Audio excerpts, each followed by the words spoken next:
Hello viewers, welcome to my guest chemistry classes.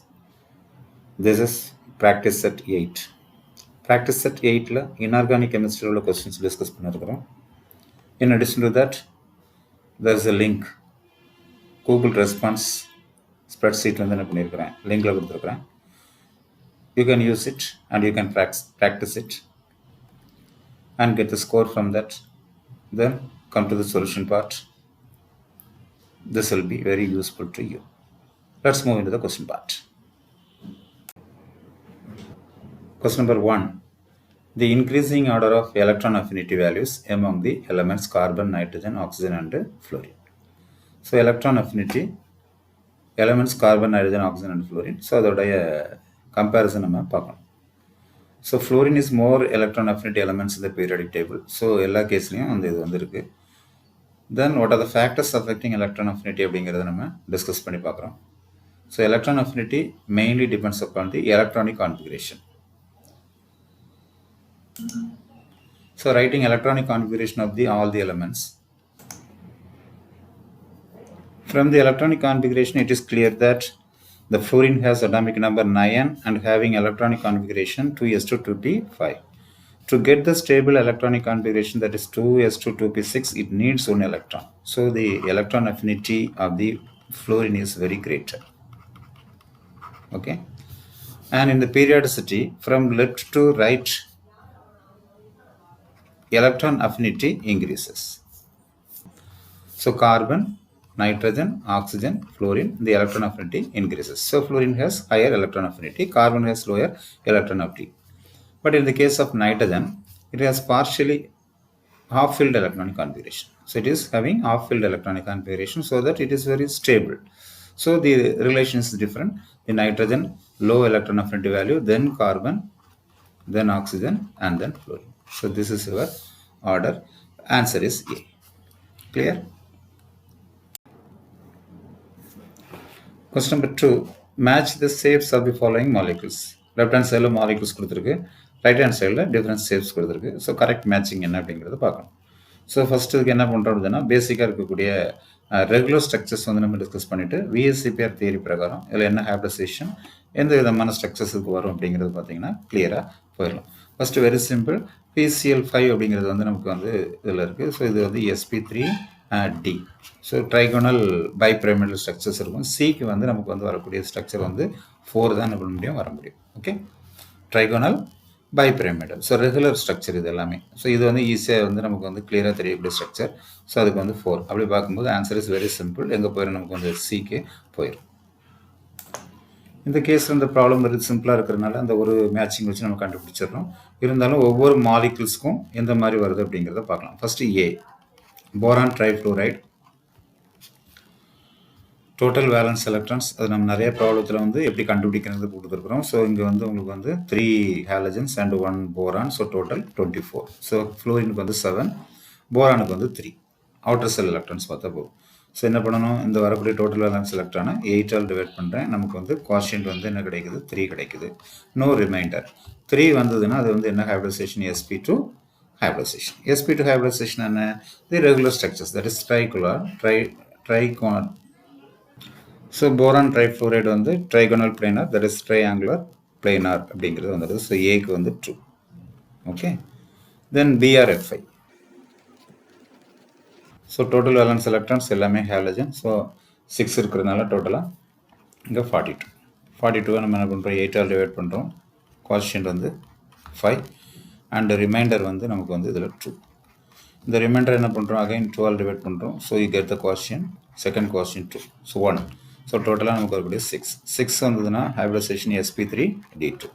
sp3d2 இருந்ததுன்னா ஆக்டாகடல் structure நமக்கு வந்து வரணும். பட் இங்கே வந்து பாண்ட் பேர் வந்து நமக்கு வந்து 5 இருக்குது, லோன் பேர் வந்து 1. So BRFI central atom BR. So 5 bond வந்து அதில் வந்து என்ன பண்ண முடியும், வர முடியும். So 1 lone pair.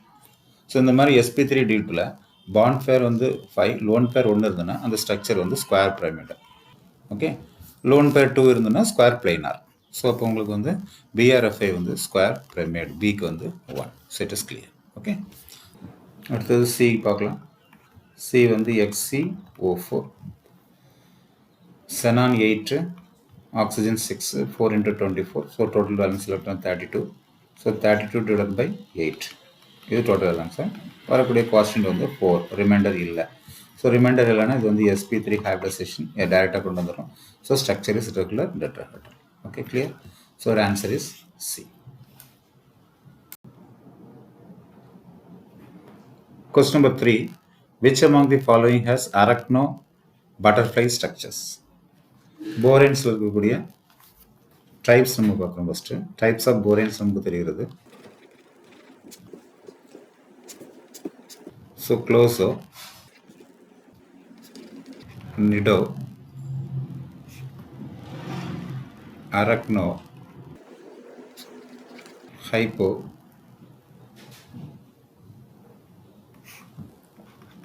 கிளேடோ, hyper closo, super closo. இதெல்லாம் டைப் ஆஃப் போரேன்ஸ். ஸோ இதை நம்ம சிம்பிளாக வந்து எங்கே ஸ்டார்ட் பண்ணிக்கலாம் அப்படின்னா, இந்த ஹைப்பர் க்ளோசோ அப்படிங்கிற இடத்துல இருந்து ஸ்டார்ட் பண்ணிக்கலாம். ஈஸியாக வச்சுக்கலாம். That is BN HN hyper closo. Then closo BN H2N, மேலே 2- அவ்வளோதான் சார்ஜ். நிடோ பிஎன் ஹெச்2என், இங்கே 4-. Arachno BN HN 6-. Hypho BN HN 8-. அப்போ கிளேடோ என்ன வந்துடும், பிஎன் ஹெச்என் 10-. அப்படியே வந்து சார்ஜஸ் வந்து இன்க்ரீஸ் பண்ணிட்டா உங்களுக்கு இந்த ஆர்டர் வச்சுட்டிங்கன்னா ஈஸியாக புரிஞ்சுக்கலாம். சூப்பர் க்ளோஸோவுக்கு இப்போ இங்கே வந்து நெகட்டிவ் சைடில் போனது, அங்கே +2, அவ்வளோதான் சூப்பர் க்ளோஸோ. ஸோ இதுதான் டைப் ஆஃப் போரேன், அதோட ஃபார்முலா. இப்போ நமக்கு வந்து இதில் எது வந்து அரக்னோ ஸ்ட்ரக்சர்ஸ் வரும் அப்படிங்கிறத பார்க்கணும். இப்போ B5H9 அதை வந்து நம்ம எப்படி எழுதலாம் அப்படின்னா, B5H5 4-. அந்த ஹைட்ரஜனுக்கு வந்து நம்ம சார்ஜ் என்ன பண்ணுறோம், ரிவர்ஸ் பண்ணி எழுதுறோம். ஸோ அப்படி பார்க்கும்போது அதோட ஸ்ட்ரக்சர் என்ன நமக்கு வந்து வரக்கூடியது நிடோ. Okay, B6H6 2-. அப்படின்னா மேலே சார்ஜ் 2- வர்றதுனால இது டைரெக்டாக இருக்குது, அதனால க்ளோஸோ எழுதிடலாம்.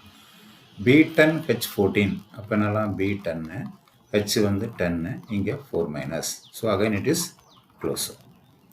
Correct, closo, sorry, it is நிடோ.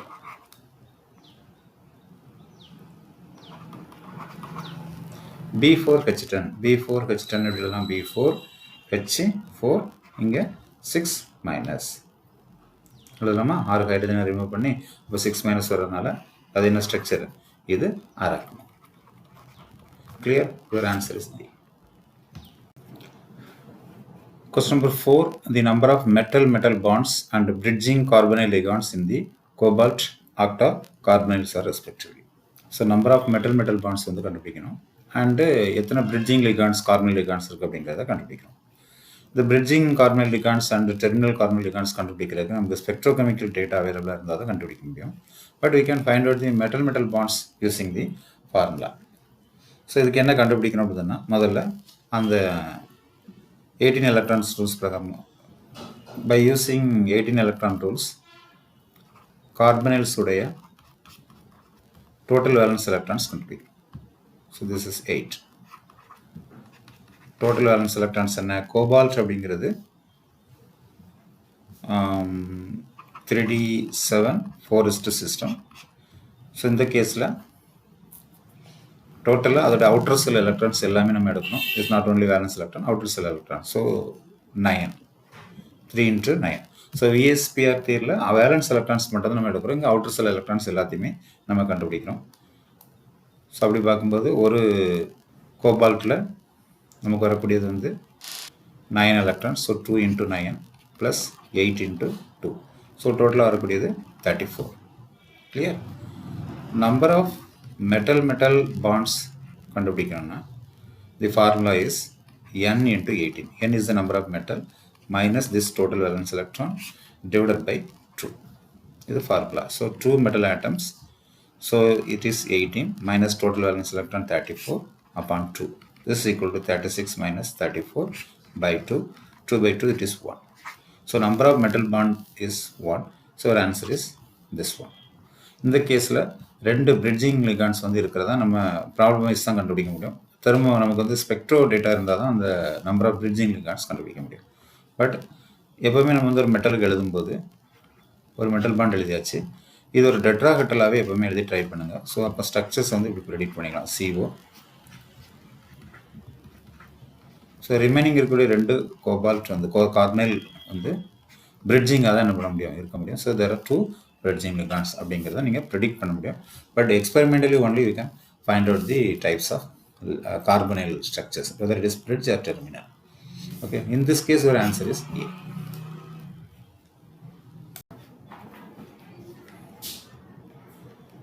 Question number 5. In oxyhemoglobin, iron is in high spin ferrous to high spin ferric to low spin ferrous to low spin ferric. The hemoglobin coordinated with dioxygen is called oxyhemo. Haemoglobin வந்து unit வந்து dioxin கூட link ஆச்சுன்னா அதுக்கு பேர் என்னது நம்ம சொன்னோம், ஆக்சிஹீமோக்ளோபின். The oxyhemoglobin is refers in the R state, that is in the relaxed state. And the 6th coordinated position of iron is occupied by dioxygen in end on bend geometry. எண்டில் வந்து bent ஆகிறது geometry, end on bent geometry. So structure பார்த்தீங்கன்னா ஜென்ரலாக Fe, ஹீமோக்ளோபினில் இருக்கக்கூடிய 4 unit, that is அந்த போர்பெரின் ring கூட ஜாயிண்டாக இருக்கும். ஒன்று வந்து நமக்கு வரக்கூடியது ஹிஸ்டிடின், இது கூட தான் டைஆக்சிஜன் என்ன பண்ணியிருக்கும், கனெக்ட் ஆகிருக்கும். ஸோ இது வந்து எண்ட் பெண்ட் ஸ்ட்ரக்சர் அப்படிங்க. ஸோ இது வந்து நமக்கு வந்து ஆக்சிஜன் பாடு, ஸோ எண்டில் பெண்ட் ஆகிற மாதிரி ஒரு ஸ்ட்ரக்சர் அப்படிங்கிறது தான் இது இருக்கும். இந்த யூனிட் வந்து போர்பெரின் யூனிட். இது ஆக்சிஹீமோக்ளோபின். இன் ஆக்சிஹீமோக்ளோபின் the iron atom is in the low spin complex and it is diamagnetic. இது வந்து experimental report. Fe2 plus low spin இருக்குன்னா என்ன மீனிங் உங்களுக்கு? Fe2 plus வந்து 3D 4s2 and it is 3D 6 இல்லையா? லோ ஸ்பின் அப்படின்னா so இதோட ஸ்ட்ரக்சர்ஸில் அந்த 6 எலக்ட்ரான்ஸும் என்ன பண்ணிட்டு நமக்கு வந்து பேராக இருந்தால் தான் நமக்கு என்ன இருக்க முடியும், டயமேக்னெட்டிக்காக இருக்க முடியும். ஓகே, ஸோ அப்போ 3D6 ஸ்ட்ரக்சர் வரணும்னா நமக்கு Fe2+, diamagnetic and low spin அப்படிங்கிறதுனால நம்ம இதை என்ன பண்ணுறோம், இவர் ஆன்சர் இஸ் C. ஸோ இந்த இன்ஃபர்மேஷனில் வந்து இதை நம்ம என்ன பண்ணுறோம், கொண்டு வந்துடும். பட் இந்த டிஆக்சி ஹீமோக்ளோபின், ஆக்சிஜன் இல்லாமல் இருக்கக்கூடிய ஹீமோக்ளோபினில் Fe வந்து நமக்கு வந்து அந்த ஃபெரஸ்ட்ரேட்டில் இருக்கும், but it is paramagnetic. So அப்போ அது என்னதான் இருக்குது, நமக்கு வந்து ஹை ஸ்பின்னாக இருக்குது. ஸோ ஹை ஸ்பின் Fe இருந்தது அப்படின்னு சொன்னால் அது வந்து நமக்கு வரக்கூடியது என்னது, டிஆக்சி ஹீமோக்ளோபின். இது deoxy haemoglobin and this is the oxy haemoglobin structure. So answer is C.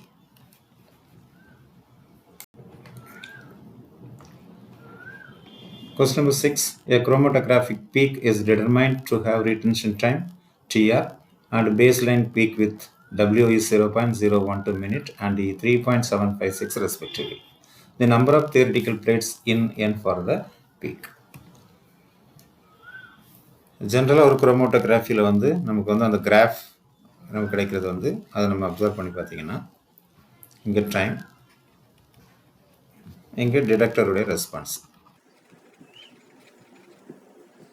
இப்போ ஃபஸ்ட் என்ன பண்ணுவோம், ஒரு பர்டிகுலர் டைமில் வந்து அது அதிகமான டைம் வந்து அதில் டிடெக்டரில் அப்சர்வ் ஆகிட்டு தென் இன்னொரு இதில் வந்து இப்படி வரும். ஸோ 2 சப்ஸ்டன்ஸ் இருந்தால் அந்த மாதிரி வரும். ஸோ இது என்ன சொல்கிறீங்க அப்படின்னா, that is the retention time of the first species and this is the retention of the second species எடுத்துக்கலாம். இந்த இதை வந்து நம்ம என்ன எடுத்துக்கிட்டோம் அப்படின்னா, இதோடைய பீக்கோடைய பேஸ் வித், ஸோ இந்த பார்ட்டை பேஸ் வித்னு எடுத்துக்கிட்டோம் ஆஃப் தி ஃபர்ஸ்ட் ஒன். இந்த ஸ்பேஸருடைய பேஸ் வித் அதை எடுத்துக்கிட்டோம்.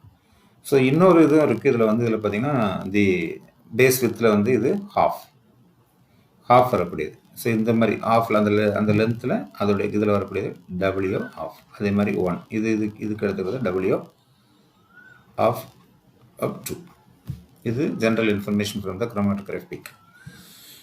What is this number of theoretical plates? இதில் குரோமோட்டோகிராஃபியில் ஒரு காலம் வந்து நம்ம அந்த காலத்தில் ஃபிக்ஸ் பண்ணுறக்கூடியது வந்து ஹவு குட் தி காலம் இஸ். செப்பரேஷனில் ஒரு காலம் வந்து நல்ல எஃபிஷியன்சியாக இருக்குது அப்படின்னு சொன்னால் it is measured by means of number of theoretical plates, அதுதான் N. number of theoretical plates எந்த ஃபார்முலாவில் நம்ம கண்டுபிடிக்கிறோம், that is 16 into the TR divided by W square, இப்படி எடுத்துக்கலாம். Otherwise one more formula, that is N is equal to 5.55 retention time divided by W off. W off அப்படிங்கிறது என்ன அப்படின்னா, இந்த இடத்துல வரக்கூடிய ஆஃப் ஹைட் இருக்கும்போது வரக்கூடிய பேஸ்லேருந்து இந்த W அப்படிங்கிறது வந்து இந்த பேஸ் லைனில் இருக்கக்கூடியது கொடுத்துருக்கோம். ப்ராப்ளத்தில் பார்த்தீங்கன்னா நமக்கு கொடுத்துருக்கிறது வந்து பேஸ் லைன் பீக் வித்தும் இதுவும் கொடுத்துருக்குறாங்க. So by substituting this value 16 and this time is 0.412 upon 3.756 base இது கொடுத்துருக்காங்க ஸ்கொயர் போட்டிங்கன்னா உங்களுக்கு வரக்கூடிய answer 1.35 into 10 power 3. Answer is A. Clear?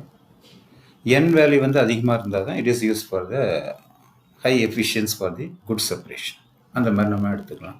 So இது குரோமட்டோகிராஃபியில் இருக்கக்கூடிய டெக்னிக்ஸ். ஸோ சில கேஸில் W ஆஃப் கொடுத்துருந்தாங்கன்னா இந்த ஃபார்முலா யூஸ் பண்ணுறோம், W கொடுத்துருந்தாங்கன்னா இந்த ஃபார்முலா யூஸ் பண்ணுறோம். So answer is A. Question number 7.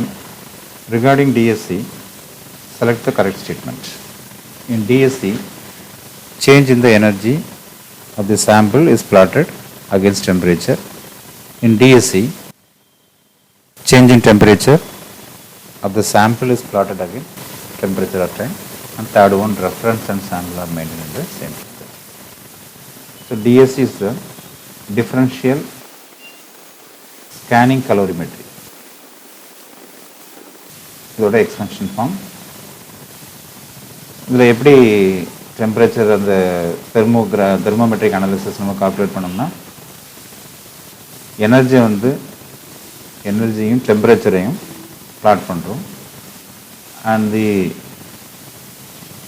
Reference and sample are in the same temperature. So இதுதான் டிஎஸ்சியில் நம்ம பண்ணுறது. இந்த பீக் வந்து எண்டோவும் இந்த பீக் வந்து நம்ம எக்ஸோன்னு பண்ணுறோம், கன்சிடர் பண்ணுறோம் அனாலிசிஸில். ஸோ ஃபஸ்ட்டு ஸ்டேட்மெண்ட் எடுத்துட்டோம்னா, இந்த DSC change in energy of the sample is plotted against the temperature. Change in energy அப்படிங்கிறதுனால இது கரெக்ட், இந்த ஸ்டேட்மெண்ட் வந்து correct. In DSC change in temperature of the sample, இதில் டெம்பரேச்சர் ஆஃப் த சாம்பிள் வந்து plotted against temperature of time அப்படி கொடுத்தா அது என்ன டைப் அப்படின்னு பார்த்தீங்கன்னா, டிஃப்ரென்ஷியல் தெர்மல் அனாலிசிஸ். ஒரு டிடிஏ கர்வ் எடுத்துக்கிட்டோம்னா இந்த மாதிரி இருக்கும். ஸோ இதில் வந்து சேஞ்ச் இன் டெம்பரேச்சரையும் இங்கே டைம் ஆகிற டெம்பரேச்சர் எடுத்துக்கிட்டு, ஃபார் எக்ஸாம்பிள் ஆக்சலேட்டுக்கு வந்து நம்ம வந்து ஒரு பிளாட் பண்ணியிருந்தீங்கன்னா உங்களுக்கு இந்த மாதிரி இருக்கும். இது மாதிரி வரக்கூடியது. ஸோ இதில் வந்து வரக்கூடியது டெம்பரேச்சர் இன்க்ரீஸ் ஆகிருக்கு. ஸோ எக்ஸோதெர்மிக், இது வந்து எண்டோதெர்மிக் அப்படிங்கிறது வந்து கொடுத்துருக்கோம். ஸோ இதில் சாம்பிளும் இதுவும் வேறு வேறு டெம்பரேச்சரில் இருக்கும். இங்கே பார்த்தீங்கன்னா சாம்பிளும் அதோட ஒரு ரெஃபரன்ஸ் மெட்டீரியல் நம்ம வச்சுருக்கிறோம் அப்படின்னா அது ரெண்டும் ஒரே டெம்பரேச்சர் தான் இருக்கும்.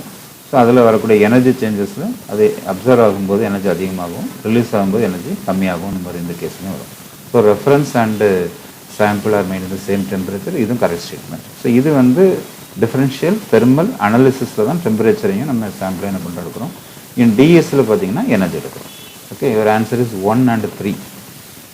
1 and 3 D. Clear? Question number 8. Find the product in the following reaction.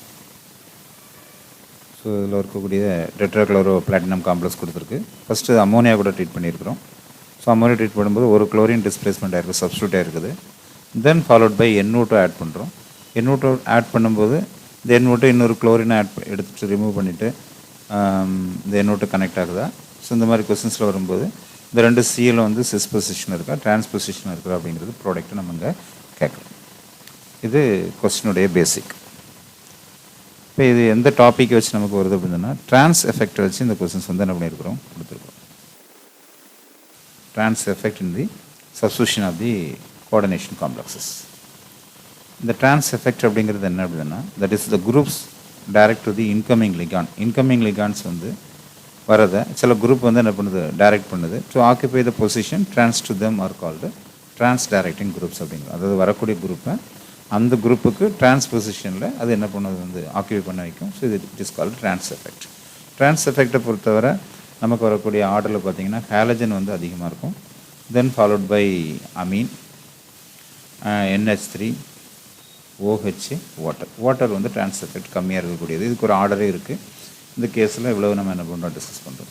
So இந்த கொஸ்டின்ஸில் பார்த்தீங்கன்னா ஃபஸ்ட்டு எல்லாமே ஒரே கண்டிஷனில் எல்லாமே சிமிலர் குரூப்பாக இருக்கும்போது அந்த ட்ரான்ஸ் எஃபெக்ட் ஆப்ரேட் பண்ணுறதில்ல. இப்போ அமோனியா வந்து ஏதாவது ஒரு குளோரினை ரீப்ளேஸ் பண்ணும். இது எதுலனாலும் என்ன பண்ணலாம், அந்த அமைன் வந்து இருக்கலாம். இப்போ அடுத்த கேஸ் வந்து பார்க்கும்போது இதில் NO2 மைனஸ் வந்து நம்ம என்ன பண்ணுறோம், ஆட் பண்ணுறோம். இந்த NO2 மைனஸ் வந்து என்ன இதில் வருது அப்படிங்கிறத நம்ம இங்கே பார்க்கணும். ஓகேவா, ரைட். இப்போ ரெண்டையும் கம்பேர் பண்ணுறீங்க. இப்போ அமோனியா இருக்குது, ஹாலஜன் இருக்குது. ரெண்டையும் கம்பேர் பண்ணும்போது எதுக்கு ட்ரான்ஸ் எஃபெக்ட் அதிகம் அப்படின்னு பார்த்தீங்கன்னா, எதுக்கு அதிகமாக இருக்குது, ஹாலஜனுக்கு அதிகமாக இருக்குது. ஸோ ஹாலஜன் தான் ட்ரான்ஸ் எஃபெக்ட் அதிகறதுனால ஹாலஜன் தான் இங்கே டிசைடிங் ஃபேக்டர். அப்போ அந்த ஹாலஜன் என்ன பண்ணும், அந்த பிளேஸில் தன்னுடைய இதில் அதுக்கு டிரான்ஸ்பொசிஷனில் கொண்டு எதை கொண்டு சேர்த்து விட்டுரும், இந்த NO2 சேர்த்துரும். ஓகே, இன்கேஸ் அமோனியா அதிகமான ட்ரான்ஸ் எஃபெக்ட் இருந்ததுன்னா இந்த அமைன் வந்து இந்த குளோரினை டிஸ்பிளேஸ் பண்ணிவிட்டு இந்த இடத்துல NO2 வந்து என்ன பண்ணியிருக்கோம், சேர்ந்துருக்கும். ஸோ ப்ராடக்ட் உங்களுக்கு வந்து என்ன கிடச்சிருக்கோம், பிளாட்டினம். இங்கே இருக்கக்கூடிய அமைன் அப்படியே இருக்குது. இந்த Cl வந்து மோர் ட்ரான்ஸாக இருக்கிறதுனால இந்த குளோரினை ரீப்ளேஸ் பண்ணிவிட்டு இந்த இடத்துல NO2 வந்துடுது. இந்த Cl இங்கே இருக்குது. ஸோ அப்போ நமக்கு வரக்கூடிய ப்ராடக்ட் என்ன, cis product. Your answer is C.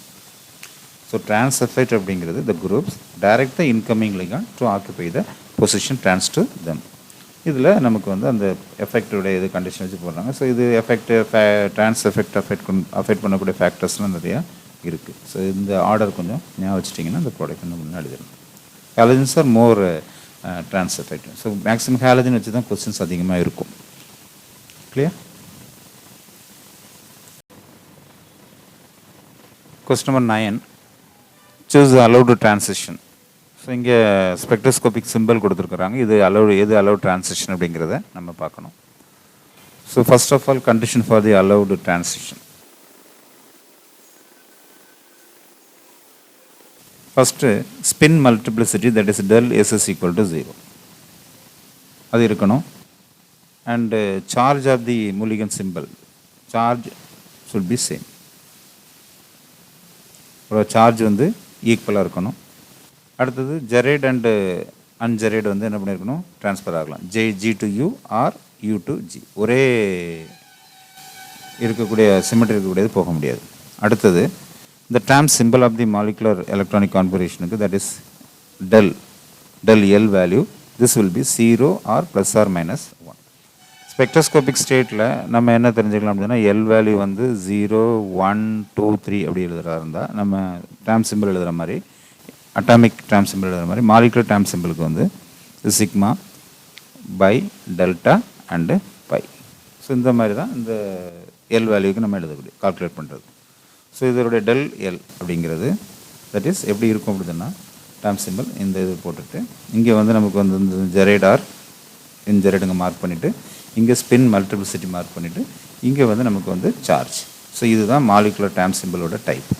அப்படி பார்க்கும்போது இதோட வேல்யூஸ் எலக்ட்ரானிக் கான்ஃபிகரேஷன் வேல்யூஸை கால்குலேட் பண்ணும்போது இது வந்து நமக்கு வந்து 0 ஆர் ப்ளஸ் ஆர் மைனஸ் 1 தான் என்ன பண்ணணும், இருக்கணும். இது இல்லாமல் நமக்கு வந்து வேறு கண்டிஷன் இருந்தால் நாட் அலோட் ஆயிரும். ஸோ ஃபஸ்ட்டு கண்டிஷனை பார்க்கலாம். ஃபஸ்ட்டு கண்டிஷனில் பார்த்தோம்னா இங்கே வந்து ஸ்பின் மல்டிப்ளிசிட்டி வேல்யூ வந்து 1 இருக்குது, இங்கே 3 இருக்குது. ஸோ del S வந்து நமக்கு என்ன இருக்கணும், 0 இருக்கணும். ஸோ இங்கே வந்து டிஃப்ரெண்ட்டாக இருக்குது இல்லையா, ஸோ அதனால் நாட் அலவுட். ஓகே, செகண்ட் கண்டிஷனில் பார்த்தீங்கன்னா ஸ்பின் மல்டிப்ளிசிட்டி ஒரே மாதிரி இருக்குது அண்டு சார்ஜ் வந்து என்ன பண்ணியிருக்கு நமக்கு ஒரே மாதிரி இருக்குது அண்டு அன்ஜெரேட் அண்டு ஜெரேட் வந்து ட்ரான்ஸ்ஃபர் ஆகிருக்கு U to G or G to. So 2 வந்து நமக்கு வந்து இந்த கேஸில் வந்து அலவுடு ட்ரான்சிஷனாக இருக்குது. இந்த கேஸ் பார்க்கலாம். இந்த கேஸில் டெல், இந்த கேஸில் சிக்மா வேல்யூ மாதிரி. ஸோ அப்படி பார்க்கும்போது இந்த ரெண்டு இதுலையும் பாருங்கள். ஸோ அப்போ வந்து டிஃப்ரென்ஸ் வந்து நமக்கு வந்து என்னது 2 வருது இந்த இடத்துல. அதாவது del L வேல்யூ வந்து நமக்கு என்ன வருது இந்த இடத்துல +2 வருது. So it is not allowed. மற்றபடி ஸ்பின் மல்டிப்ளிசிட்டி ஓகே, சார்ஜ் வந்து நமக்கு வந்து ஓகே. ஸோ இது நாட் அலவுட். இது வந்து அலவுட். இந்த கேஸ் பாருங்கள், இது பை அண்டு சை. ஸோ ரெண்டுக்குமே பார்த்தீங்கன்னா டிரான்சிஷனல் வேல்யூஸ் என்ன இருக்கணும், 0 வரலாம், அப்படி இல்லைனா ப்ளஸ் ஆர் மைனஸ் 1 வரலாம். ஸோ இந்த கேஸ் வந்து allowed. Okay, and 1 and 1 okay, and plus okay, charge okay. So this is also allowed. Your answer is 2 and 4. Clear? So இந்த பாயிண்ட் வந்து நீங்கள் வந்து எக்ஸாமினேஷன் பாயிண்ட் ஆஃப் வியூவில் வச்சுட்டிங்கன்னா இந்த மாதிரி கொஸ்டின்ஸை டெஸ்ட் பண்ணுங்கள். Next question number 10. The diborane reacts with the water to give.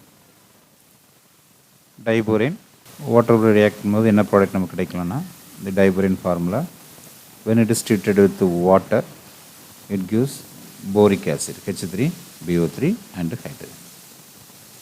So to balance it will be 2H3BO3 and the number of oxygen is 6. So இங்க வந்து hydrogen 6 இருக்கு, இதுக்காக பேலன்ஸ் பண்ணிருக்காங்க இங்க 6. So product வந்து நமக்கு boric acid and hydrogen. So B and C, your answer is D. Okay. Okay viewers, this is the end of this presentation. I hope that this presentation and the explanation is useful to you. Thank you for watching.